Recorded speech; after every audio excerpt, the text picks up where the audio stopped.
돈이 부족해서 부동산 투자는 시작도 못하고 계시다면 오늘 영상 정말 인생을 바꿔줄 수 있는 영상이 될 수도 있습니다.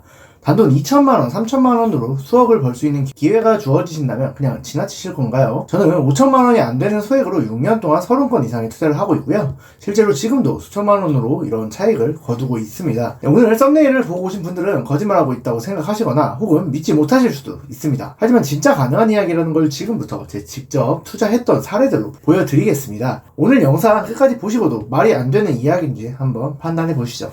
그럼 시작해 볼게요. 우선 지난 영상에서 이 투자들의 기본 원리들을 설명해 드렸으니까요. 위에 영상 클릭해서 보고 오시면 이해하시는데 좀 더 도움이 되실 겁니다. 그럼 시작해 볼게요. 일단 오늘 소개해 드릴 구역은요. 두 동네 모두 서울 내에서 그렇게 선호하는 지역은 아닙니다. 바로 면목동과 화곡동의 사례인데요. 이 두 곳은 참 닮은 게 많은 동네예요. 둘 다 지도를 보시면 아시겠지만 여기 하나하나가 다 빌라예요. 아파트가 거의 없는 동네거든요.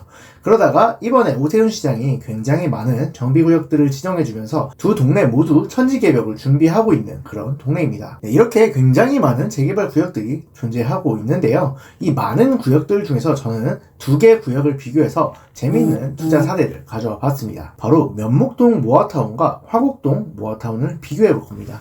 먼저 적정 시세를 계산하기 위해서 안전마진을 계산해 봐야 되는데요. 그러려면 준공후 시세를 보정해 봐야 됩니다. 얘네는 과연 정비사업이 완성이 된 이후에 얼마짜리 아파트가 될 수 있을까요?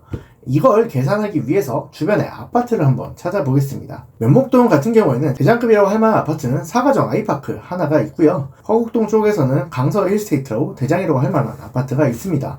이 두 개의 아파트를 비교를 해볼게요. 네, 이 그래프의 파란색 선이 강서 힐스테이트고요. 빨간색 그래프가 바로 사가정 아이파크의 그래프입니다. 얘네는 엎치락 뒤치락 하면서 움직이기는 하지만 거의 항상 일정하게 강서 힐스테이트보다 사가정 센트럴 아이파크가 7에서 10% 정도 낮게 움직이는 걸 볼 수가 있습니다. 그래서 이걸 봤을 때 결국엔 모아타운도 아파트가 되는 정비사업을 하는 거잖아요. 그래서 이걸 기준으로 준공후 시세를 예측을 해보면 화곡동 모아타운이 면목동 모아타운이 완성됐을 때보다 5에서 10% 정도는 더 비싼 아파트가 되거나 아니면 최소한 거의 비슷한 가격대의 아파트가 될 거라고 생각할 수 있습니다. 그래서 이 두 개의 모아타운은 가격 차이가 크게 날 이유가 없거나 아니면 조금 더 비싼 아파트가 될 화곡동의 모아타운이 조금은 더 비싸게 형성이 되어 있어야 정상적인 가격 수준이라고 할 수가 있습니다. 지금 강서 힐스테이트 같은 경우가 갭 투자 기준으로 갭이 6억이 조금 넘게 필요하고 사가정 아이파크가 5억이 좀 넘게 들어갑니다. 결국에는 이 아파트 가격들의 연동이 돼서 움직이는 정비사업인 만큼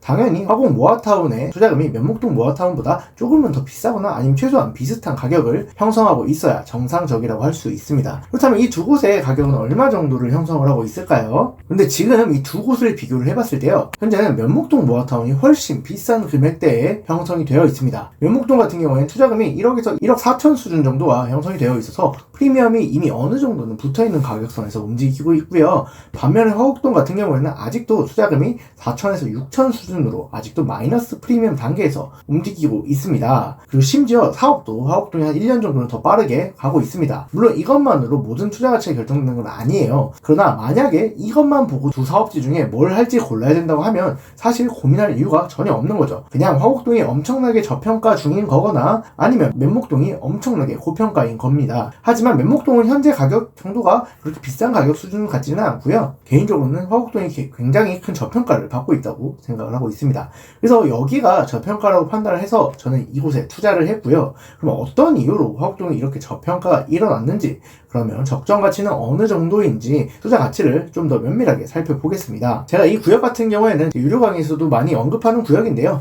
제가 말하려는 투자의 핵심이 굉장히 많이 들어가 있는 물건이어서 꽤 자주 언급하고 있습니다. 제가 방금 소개드렸던 화곡동 354 모아타운을 24년 5월에 낙찰을 받았는데요. 이곳은 2000세대 이상의 평지에 형성되는 구역이고요. 낙찰가가 정말 저렴했습니다. 낙찰가는 2억 2,300만원이었고요. 전세를 2억 1,800에 맞춰서 실제로 세금까지 다 하더라도 투입된 금액이 680 정도 밖에 되지 않습니다. 그리고 현재 월세가 한 10만원 정도는 세팅이 돼서 월세 수익률만으로도 18% 정도가 세팅이 되어 있는 말도 안 되는 투자에 성공했습니다. 물론 지금은 이 정도로까지 저렴하게 세팅은 어렵고요. 초기 투자금 한 4천에서 6천 정도 들어가긴 합니다. 근데 저는 지금의 이 가격도 굉장히 매력이 있다고 생각이 듭니다. 제가 왜 그렇게 말씀을 드리냐면요.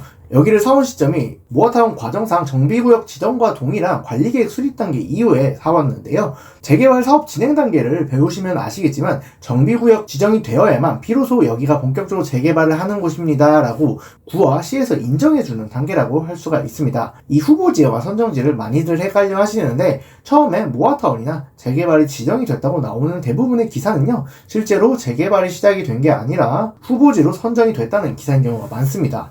이 후보지 선정의 경우 실제 재개발이 시작이 된 게 아니고요, 한번 긍정적으로 너네 검토해볼게, 한번 추진해봐, 너네 일단 재개발 후보로 찍어줄게, 이런 인턴 같은 개념이고요. 실제로 취직을 할 때도 모든 인턴이 다 정직원이 되는 게 아닌 것처럼 정비사업에서도 마찬가지로 실제로 이렇게 후보지에서 정비구역 지정까지 못 넘어오는 구역들도 상당히 많이 있습니다. 그래서 정비구역 지정이 되어야만 진정한 선정지가 된 거고 이때가 진짜로 개발이 시작되는 시점이라고 볼 수가 있습니다. 그래서 이 단계가 되어야 개발할 면적이 확정이 되고 용적률, 임대주택 비율 같은 기본 정보가 대략적으로 확인이 됩니다. 이걸 바탕으로 사업성 분석이나 이런 것들을 할 수 있기 때문에 굉장히 중요한 단계라고 할 수 있는데요. 그래서 이 시점에 굉장히 많은 리스크가 해소가 됩니다. 그래서 정비구역이 지정이 되거나 관리계획이 수립이 되면서 가격이 좀 일반적으로 많이 상승하게 되는데요. 여기는 제가 관리계획 수립이 된 이후에 사왔다고 했죠. 여긴 진짜 재개발이 시작된 단계인 관리계획이 수립이 된 이후에 사왔음에도 불구하고 제가 어떻게 이렇게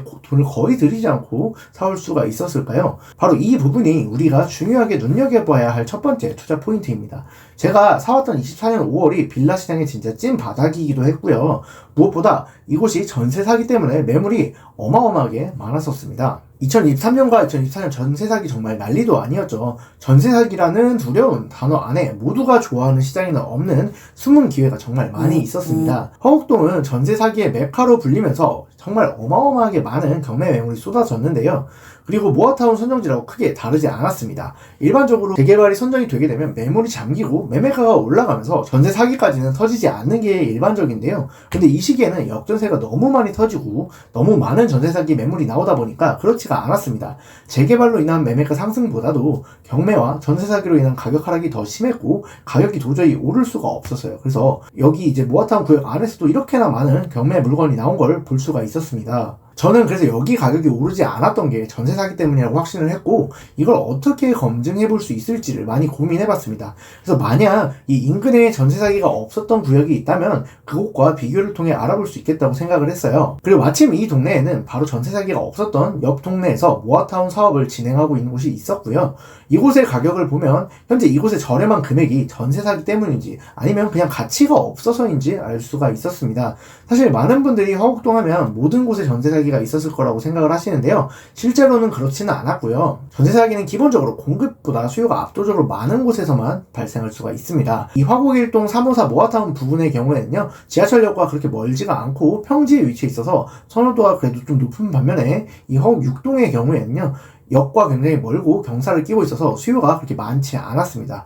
이런 이유들로 이 1동 쪽에는 전세 사기가 발생을 했고 6동 쪽에는 전세 사기가 거의 없었다고 할 수가 있어요. 그래서 이 전세 사기가 있었던 화곡 1동 모아타운과 전세 사기가 거의 발생하지 않았던 화곡 6동 모아타운을 비교를 해보면서 현재 1동 모아타운의 저렴한 가격이 전세 사기 때문인지 아닌지를 확인해 볼 수 있을 것 같고요. 만약에 이 저렴한 금액이 전세 사기 때문이 맞다면 이 전세 사기 여파가 끝난 이후에는 분명히 제 가치를 찾아갈 수밖에 없는 그런 구역이었습니다. 그래서 만약에 모아타운이 가치가 정말 없어서 가격이 저렴한 거라거나 아니면 화곡동 자체가 정말 가치가 없어서 가격이 안 올랐다면 이 화곡6동 957 이런 모아타운 역시 가격이 안 올랐거나 1동과 비슷한 가격 수준이어야 될 겁니다. 그리고 이 두 곳의 입지를 비교를 해보면요, 354 모아타운이 일반적으로 더 선호되는 입지이고 속도 역시 1년 반 정도는 더 빠르기 때문에 일반적인 상황에서라면 1동이 당연히 더 비싸게 거래가 되는 게 정상입니다. 그럼 어땠을지 살펴보겠습니다.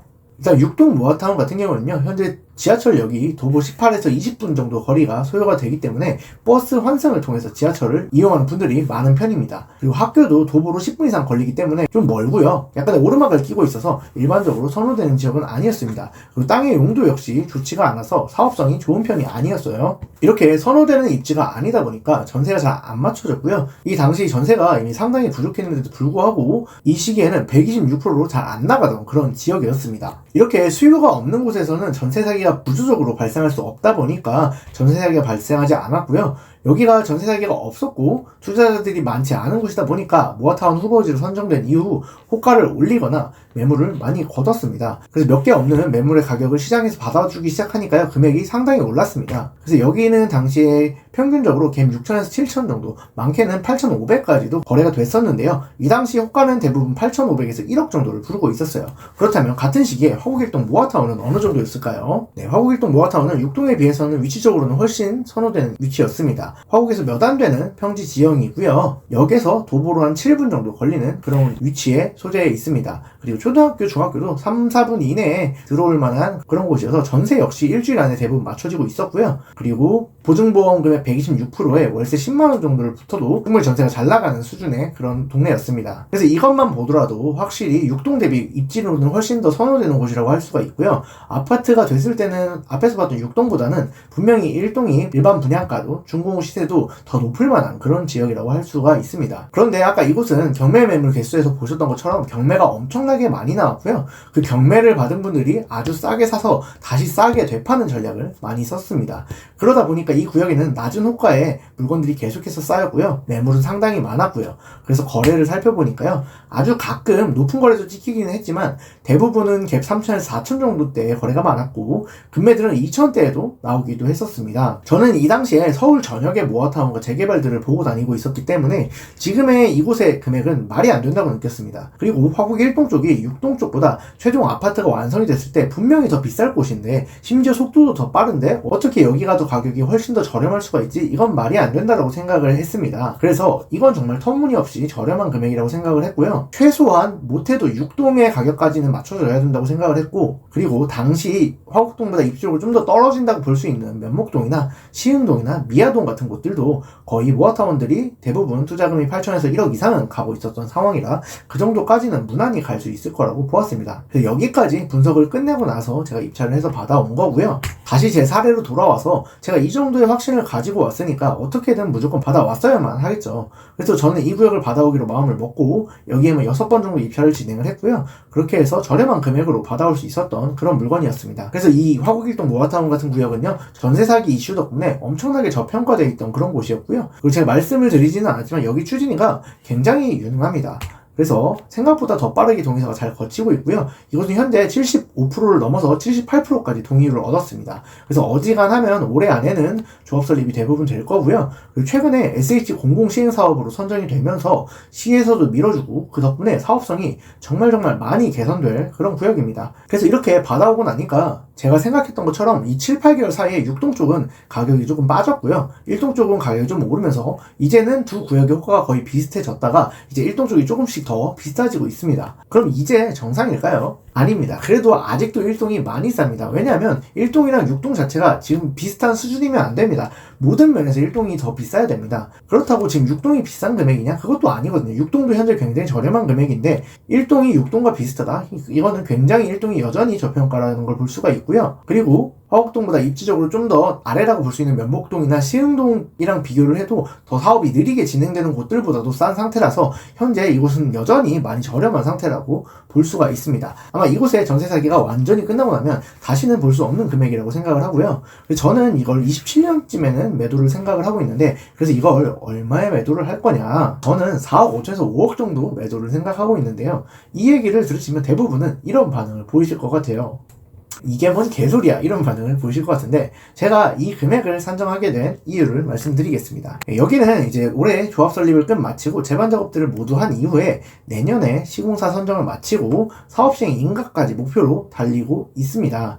재개발은 10년 이상씩 걸린다고 생각하신 분들께는 사실 이 일정은 터무니없이 잡은 일정이라고 생각하실 수도 있을 것 같아요. 하지만 번동 모아타운이라는 앞선 시범사업지들의 상황을 보면 마냥 불가능한 일정이라고는 생각이 들지 않습니다. 이 번동 모아타운은 시범사업지인데요. 22년 5월에 관리계획 승인이 났고요. 그리고 1년 2개월 만에 사업시행 계획 인가가 났습니다. 그리고 얼마 전에 착공식을 하고 12월부터 철거를 시작했습니다. 22년에 사업지를 발표하고 3년 만에 철거에 들어간 정말 빠른 속도이거든요. 22년에도 열심히 투자를 하고 다니던 제 입장에서 봤을 때는 진짜 터무니없이 빠른 속도입니다. 그리고 제가 이 당시에 샀던 재개발 물건들이 아직도 초기 단계에 머무르고 있는 곳들이 산더미인데요. 물론 이 번동 모아타운은 모아타운은 시범사업자라는 특별한 상황이기 때문에 완전히 동일하게 볼 수는 없을 거예요. 하지만 이 화곡동 모아타운이 25년 내에 조합 설립한다는 이 목표만 맞출 수 있다면 지금의 이 계획은 그렇게까지 터무니없는 계획은 아니라고 생각합니다. 왜냐하면 이제 조합 설립이 된 이후부터는 나머지는 행정적인 일이고 지금부터 추진위에서 뒤에 작업을 이미 선행하고 있기 때문에 서울시에서 확실하게 행정적으로 밀어주기만 한다면 조합에서 이야기하는 27년과 28년 2주 착공이 완전히 절대로 불가능한 시나리오라고 볼 수는 없을 것 같습니다. 그럼 만약에 저 일정대로 진행이 된다고 한다면 이곳의 안전마진이 얼마나 되는 건지 한번 구해보겠습니다. 먼저 여기는 아직 사업시행인가가 난 단계가 아니기 때문에 감정평가가 되어 있지는 않습니다. 그래서 정확한 안전마진을 산출하기는 어려운데요.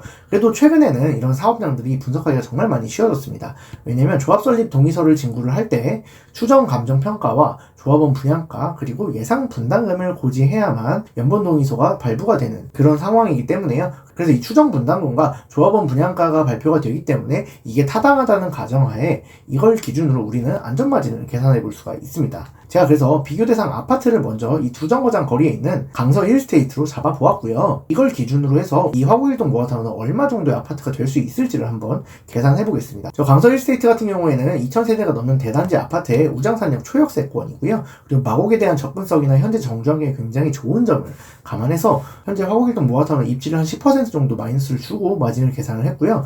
그리고 연식은 2015년식이라서 2031년도에 완공이 된다고 했을 때 한 16년 정도가 차이 난다고 볼 수가 있습니다. 그렇게 해서 정말 보수적으로 현재 강서 1스테이트가 가격이 전혀 상승하지 않는다는 걸 가정하고 계산을 했을 때 해당 구역이 2031년에 얼마짜리 아파트가 될지를 더한 건데요. 저는 이 화곡일동 모아타운이 2031년에 아파트가 된다면 84 기준으로 14억 정도는 보수적으로 기대를 해볼 수 있겠다고 생각을 했습니다. 근데 현실적으로 서울에 있는 2000세대급 초역세권 아파트가 6, 7년간 전혀 안 오르는 역사가 없기 때문에 이미 이 가정 자체가 굉장히 보수적이라는 걸 생각하시면 이 14억이라는 금액이 그렇게까지 터무니없는 금액은 아니라는 걸 아실 수 있습니다. 그리고 추진위에서 발표를 했던 추정 감정평가액과 조합원 분양가를 통해서 제가 산정했던 5억이라는 금액이 과연 비싼 금액인지 5억으로 저에게 매수하는 사람을 기준으로 그 사람은 안전마진이 얼마나 되는지를 한번 산출해 보겠습니다. 이 5억이 매매가일 때 우리 물건의 종전자산 평가액은 3억 6백이기 때문에 프리미엄은 1억 9,400 정도가 됩니다. 그리고 현재 84 조합원 분양가가 10억 9백으로 잡혀 있으니까요.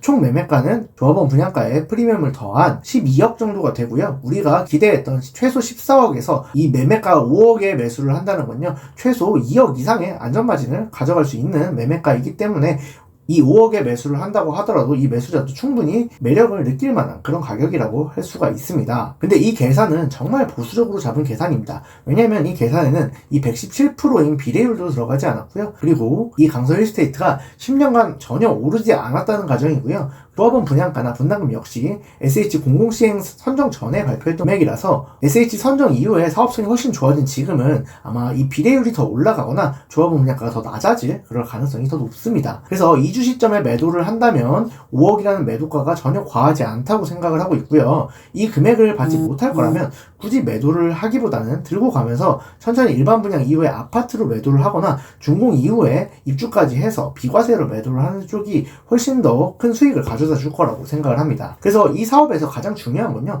이 사업이 제대로 갈 수 있느냐와 현재 계산을 한 이 조합원 분양가가 합리적인가 하는 부분입니다. 저는 이 부분을 검토를 해봤을 때 역시 충분히 합리적인 수준이라고 봤고요. 사업 역시 충분히 제대로 잘 가고 있다는데 의견을 모았습니다. 다시 한번 돌아와서 제 투자를 살펴보겠습니다. 전세 사기 때문에 억눌려 있는 이 구역의 적정 가치는 과연 얼마일까요? 전세 사기가 만연한 빌라촌 화곡동 모아타운이 재개발에 비해서 아직 선량은 많이 없기 때문에 많은 사람들이 불안하게 느끼는 사업인 건 사실입니다. 그리고 이 모아타운은 될 곳과 안 될 곳의 가치가 정말 크게 차이 나고요. 그런데 모아타운의 가격 대부분은 안 될 곳을 기준으로 세워져 있습니다. 그래서 잘 될 모아타운들에 있어서는 저평가가 정말로 일어나고 있어요. 정말 잘 될 곳을 찾아낼 수만 있다면 엄청나게 저렴하게 사올 수도 있다는 겁니다. 어차피 모아타운이든 재개발이든 본질은 정비 사업이고 결국에는 아파트를 짓는다는데 동일합니다. 그래서 모아타운은 조합 설립까지가 정말 어려운 거지 조합 설립이 되고 나면 그 뒷단계는 큰 걸림돌이 없습니다. 일반적인 재개발과 다를 게 거의 없어요. 그래서 이 조합 설립 이후에는 아파트로 지어질 가능성이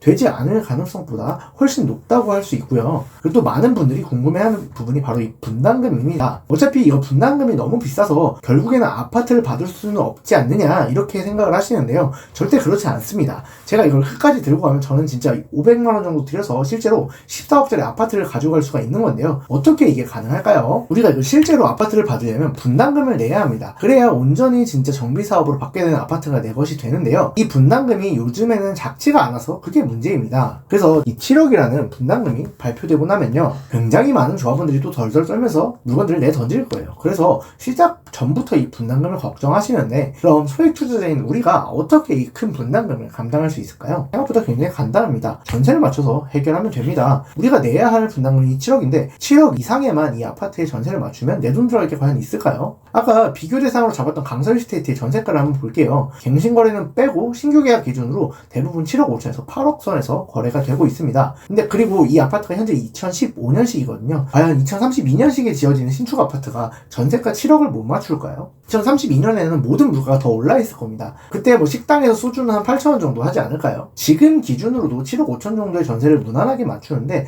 32년 기준이라고 생각을 한다면 7억의 전세를 맞춘다는 건 너무나도 쉬울 것 같습니다. 그래서 분담금 7억? 오히려 금액이 많이 남을 거예요. 그래서 저는 이 투자로 끝까지 갈 수만 있다면 진짜 2천만 원도 안 되는 돈으로 시간을 기다려서 14억짜리 아파트를 얻을 수가 있는 겁니다. 만약 그 이전에 주변 아파트 가격이 오르면요. 신축 아파트는 당연히 따라 같이 올라가겠죠. 그래서 이 비교 대상 아파트에 갭 투자를 하려면 6억 가까운 돈이 들어가는데요. 단 2천만 원에서 3천만 원 정도 투자로 이 아파트가 상승 시에는 이 갭 투자와 같은 수익 구조를 누릴 수 있는 투자고요. 그리고 이 재개발이 없어진다고 하더라도 이미 마이너스 프리미엄 상태이기 때문에 더 이상 떨어질 곳이 없는 그런 물건이었습니다. 이걸로 사업이 진행이 된다면 돈을 못 벌 수가 있을까요? 여기에 제가 운대가 좀 잘 맞아서 만약에 주변에 아파트 가격까지 같이 올라주면요. 아까 제가 산정한 5억이라는 매도가가 아니라요. 훨씬 더 비싸게 팔 수도 있습니다. 생각보다 정말 많이 큰 돈을 벌 수도 있어요. 사업종이 그렇다면 상급지인가요? 정비사업에서는 상급지라서 돈을 버는 게 절대 아닙니다. 상급지든 하급지든 안전마진을 확실하게 확보할 수 있고 저렴하게 사올 수 있다면 사업만 진행이 되면 분명히 안전마진 이상은 무조건 벌고 갈 수 있는 거예요. 그래서 제가 말한 안전마진은 확보하고 상승의 더블 레버리지는 취하면서 하락의 더블 레버리지는 전혀 걱정하지 않아도 되는 아주 안전한 투자처였던 겁니다. 오히려 모두가 갖고 싶어하고 안전하다고 믿어 의심치 않는 상급지들은요. 안전마진이 별로 없고요. 그리고 떨어질 구간이 너무 많기 때문에 더블 레버리지가 역으로도 작용할 수가 있습니다. 그래서 그런 것들에서는 욕심부리다가 정말 크게 잃을 수도 있는 거예요. 진짜 원금 다 날릴 수도 있습니다. 항상 투자를 하시면서 생각을 하실 건요. 모두가 좋아하는 상품에는 가장 큰 위험이 도사리고 있다는 거고요. 모두가 싫어하는 상품에 기회가 있다는 점입니다. 그래서 저평가와 저가치를 알아보실 수 있는 눈을 앞으로도 키워가시길 바라겠습니다. 오늘 강의는 여기까지고요. 지금까지 긴 영상 시청해주셔서 감사합니다. 오늘과 같이 정비사업에 대한 다양한 이야기와 투자와 관련된 많은 이야기를 오픈 채팅방에서 함께 나누고 있으니까요. 오셔서 함께 이야기 나누셨으면 좋겠습니다.